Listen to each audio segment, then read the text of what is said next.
Kita sebut sahaja makan telur secara mentah, mungkin ramai dah di antara kita terbayang scene daripada cerita Rocky Balboa.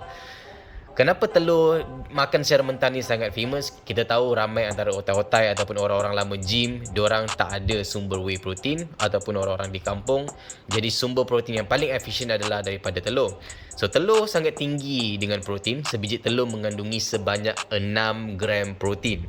Protein penting untuk pembentukan sel-sel baru dan repair sel-sel yang sedia ada di dalam badan kita. Telur mentah mengandungi carotenoid antioxidants berbanding telur yang sudah dimasak. Bermaksud telur yang masih mentah mengandungi nutrients yang lebih tinggi berbanding yang telah dimasak. Salah satunya nutrien yang penting adalah seperti lutein dan zeaxanthin yang terdapat lebih banyak pada telur mentah. Lutein dan zeaxanthin ni memainkan peranan yang sangat penting untuk melawan inflamasi, kesihatan mata dan juga membantu dari segi penuaan. Selain itu, telur mentah mengandungi choline 23% lebih banyak berbanding telur yang dah dimasak. Choline ni pula penting dalam membantu dalam fungsi nervous system. Kajian juga menunjukkan choline ni membantu dalam menguatkan ingatan kita. Jadi, untuk dapatkan choline di dalam diet secara optimal sangat-sangat disarankan. Seterusnya, telur mentah mengandungi zinc yang tinggi.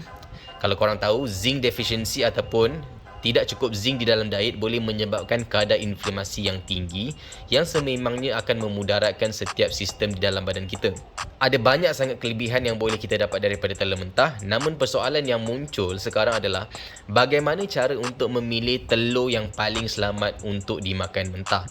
Telur yang selamat dimakan secara mentah dipanggil sebagai pasteurized eggs, iaitu telur ni bahkan di dalam label pun tulis selamat untuk dimakan secara mentah. Tidak ada lagi kandungan bakteria di dalam telur berbanding telur-telur yang kita kutip di halaman rumah ataupun telur-telur yang kita beli kerana dikhawatiri mengandungi bakteria yang tinggi dan boleh menyebabkan kita sakit. Jadi saya sangat recommend tolong cari telur yang berkualiti tinggi ataupun yang lebih selamat cari pasteurized eggs. Harga mungkin lebih mahal sikit tapi lebih selamat untuk kesihatan badan kita. Jadi ada pelbagai cara yang kita boleh makan telur secara mentah, sama ada kita nak terus makan secara mentah. So dalam video ni saya tunjukkan yang ini kita pecahkan dalam 5 biji telur dan telur kuning ni akan dibuang setelah kita pecahkan. Kita buangkan satu-satu kerana apa? Kita nak avoid telur kuning dan kita nak fokus pada telur putih saja. Kerana walaupun telur kuning bagus, masih ada manfaat, tapi kandungan kolesterol tu perlu kita minimizekan. Okay, setelah kita buang kuning telur, kita masukkan sedikit ais dalam blender, masukkan sedikit pisang, satu pisang ke dalam blender, pecahkan pisang tu. Setelah kita masukkan pisang, boleh masukkan yogurt, iaitu terpulang, sama ada kita nak masukkan skinny yogurt ataupun kita nak masukkan Greek yogurt ataupun apa-apa sahaja jenis yogurt ataupun yogurt yang berflavor. Cuma yogurt yang berflavor kita kena watch out sebab apa? Dia mengandungi kandungan gula yang agak tinggi. So dekat sini saya masukkan flavor iaitu matcha green tea ataupun protein powder. Korang boleh pilih sama ada korang nak ambil daripada protein powder. Yang ini korang akan dapat extra benefit daripada protein tu sendiri. Dan kat sini saya masukkan flavor yang sesuai untuk telur iaitu matcha green tea. Saya tak sangat recommend untuk matcha masukkan dengan coklat kerana rasa dia mungkin akan boleh buat korang sakit perut.